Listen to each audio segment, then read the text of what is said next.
শুভ সন্ধ্যা বন্ধুরা, মৌসুমী লাইফস্টাইলে আরো একটি ব্লগে তোমাদের স্বাগত। আর সকাল থেকে ব্লগ করে নি, সন্ধ্যায় বলছি যখন বুঝতেই পারছো, ভাবলাম সন্ধ্যা থেকে তোমাদের ছোট্ট হলেও তোমাদের সাথে একটা আপডেট নিয়ে থাকি। কারণ সকাল থেকে আমার আজকাল এত ঘুম বেড়েছে, এত রেস্ট নেওয়া বেড়েছে যে সকাল থেকে আমার ওই ঘুম, বসে থাকা, খাওয়া, এর বাইরে কোনো অ্যাক্টিভিটি ছিল না যে আমি তোমাদের সাথে সেগুলো শেয়ার করব। এখন বসেছি মিঠিকে পড়াতে। তো এখানে মিঠিকে পড়াতে বসেছি, ভাবলাম চলো তোমাদের সাথে এখান থেকেই শেয়ার করা শুরু করি আমার ছোট্ট আপডেটটা। আর মিঠির পড়া যান, মিঠির ফেব্রুয়ারির 20 তারিখে হচ্ছে এক্সাম, অ্যানুয়াল এক্সাম শুরু। আর দেখবে দাঁড়াও, আরেকজন কি এগিয়ে দিচ্ছে। মাম পড়তে গেছিল, পড়ে এসে একটু দুধ চা বানিয়েছে সবার জন্য।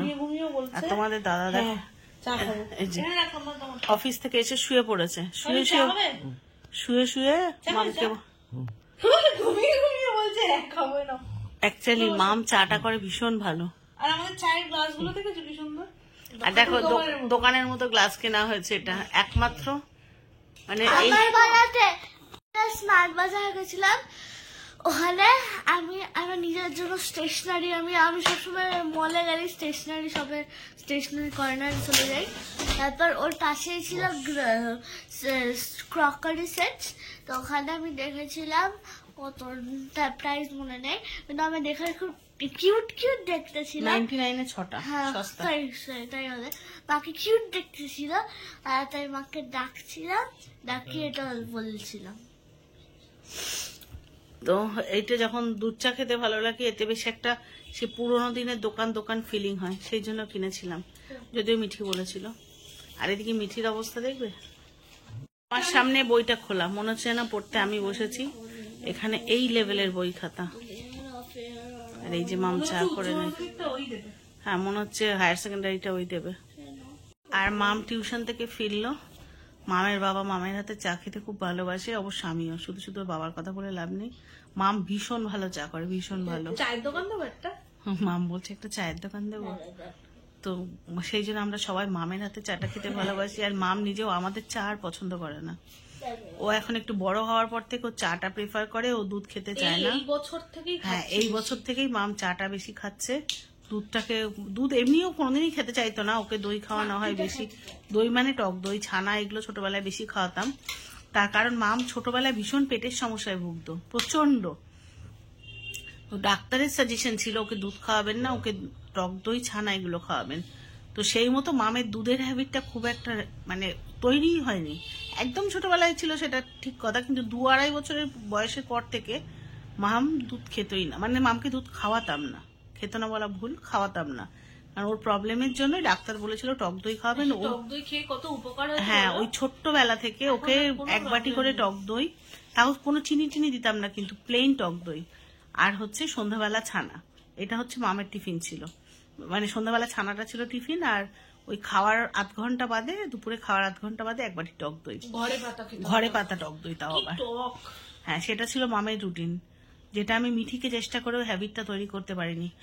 আর সঙ্গে অবশ্যই হোমিওপ্যাথি ডাক্তার দেখিয়ে পার্মানেন্ট কিছু ওষুধ খেয়েছিল মাম 6টা মাস। তারপর থেকে মামের সেই যে পেটের সমস্যা গেছে, ঈশ্বরের আশীর্বাদে আর কোনোদিন প্রবলেম হয়নি। আর সেই থেকে ও দুধ খাওয়ার হ্যাবিটটা একেবারেই চলে গেছে।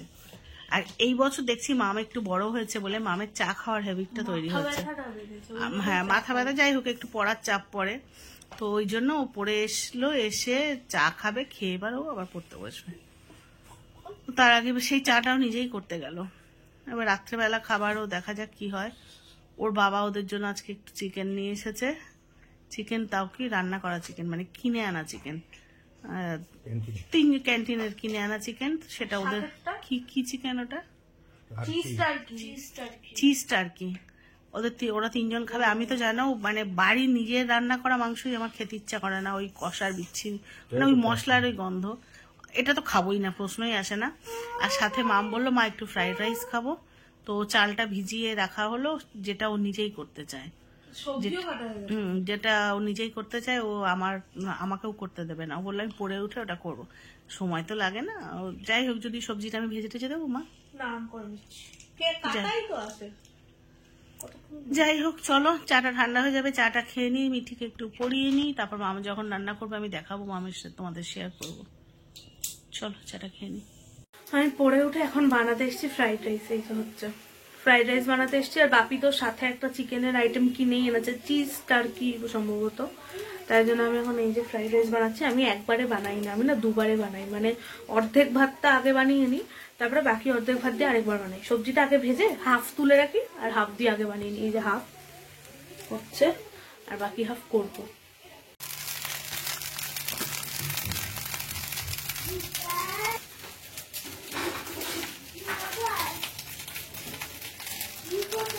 এই হচ্ছে আমাদের, আর মা খাবে হচ্ছে চাল ভাজা, বাপি নিয়ে এসছে সেটা।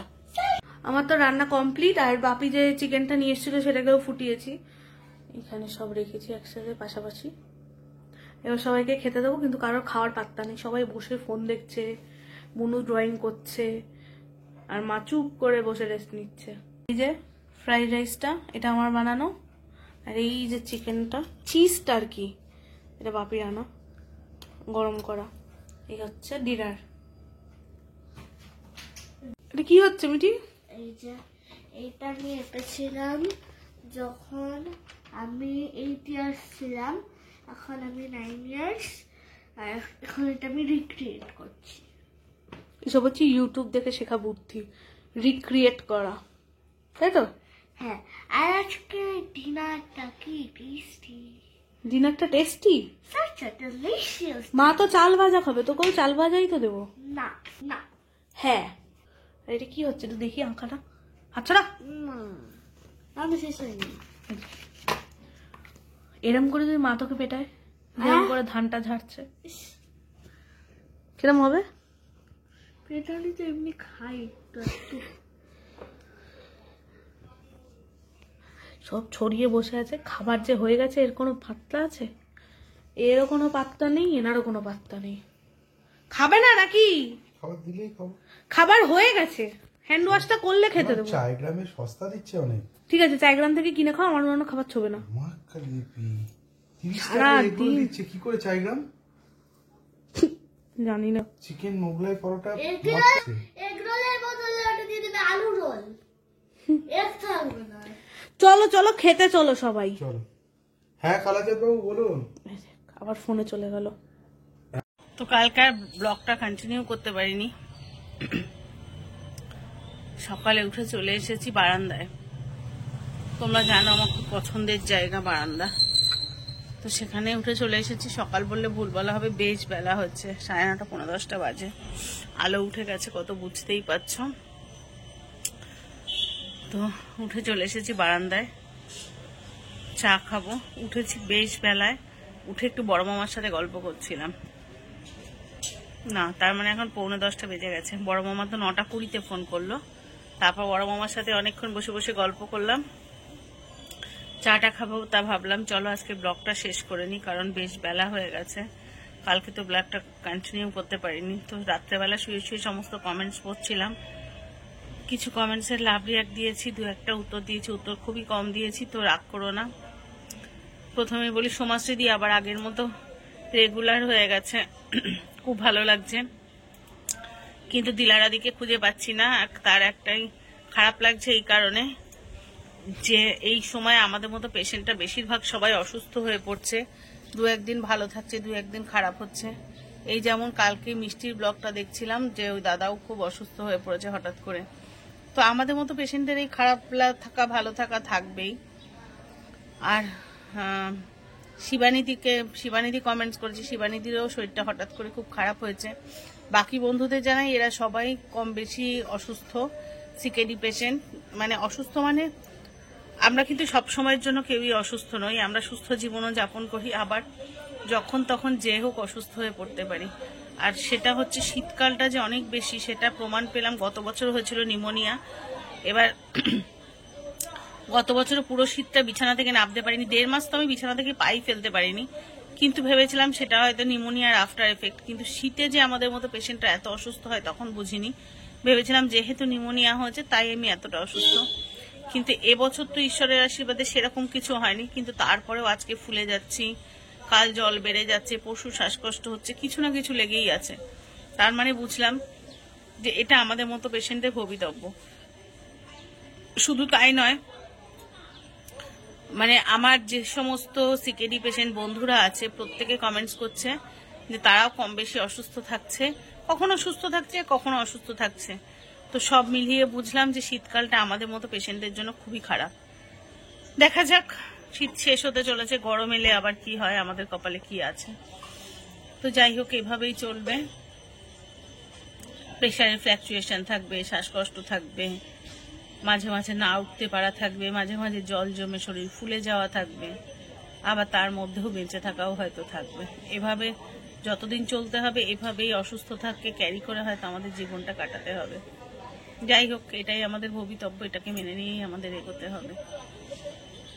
তাই জন্য তোমরা দেখতে পাচ্ছ আমি রেগুলার ব্লগও দিতে পারছি না। আসলে শরীর খারাপ থাকলে দিতে ইচ্ছা করে না, শরীর খারাপ কথাটাই বলতে ইচ্ছা করে না, মনে হয় সবসময় বলি সুস্থ আছি, ভালো আছি। তো হ্যাঁ, ঠিক আছে, মানে আমাদের মতো মানুষরা একটু ভালো থাকা মানে সেটা অনেকটা ভালো থাকা, অনেকটা ভালো থাকা। তো যাই হোক, চলো আজকের ব্লগটা এখানেই শেষ করি, কারণ এরপরে শুরু করব কালকের ব্লগ। কারণ তোমাদেরকে বলেছি চেষ্টা করব শরীর ভালো থাকলে কন্টিনিউ ব্লগ দিতে। তো কালকের ব্লগটা এরপর থেকে তোমরা পাবে। এরপরে চাটা খাবো, খেয়ে ব্রেকফাস্ট বানাতে যাব, তারপর রান্না বান্না তো আছেই। আর আজকে যেহেতু ছুটির দিন, দাদাও বাড়িতে আছে, অত রান্না বান্না তো করতেই হবে। তো চলো আজকের ব্লগটা এখানেই শেষ করি। সবাই যে যেখানে আছো ভালো থেকো, সুস্থ থেকো। আর যদি নতুন কোনো বন্ধু আমার চ্যানেল ভিজিট করে থাকো, প্লিজ চ্যানেলটা সাবস্ক্রাইব করে পাশে থেকো। আর যদি ব্লগটা একটু ভালো লাগে থাকে, লাইক কমেন্ট শেয়ার করে পাশে থেকো। দেখা হচ্ছে নতুন ব্লগে, ততক্ষণের জন্য সবাইকে টাটা।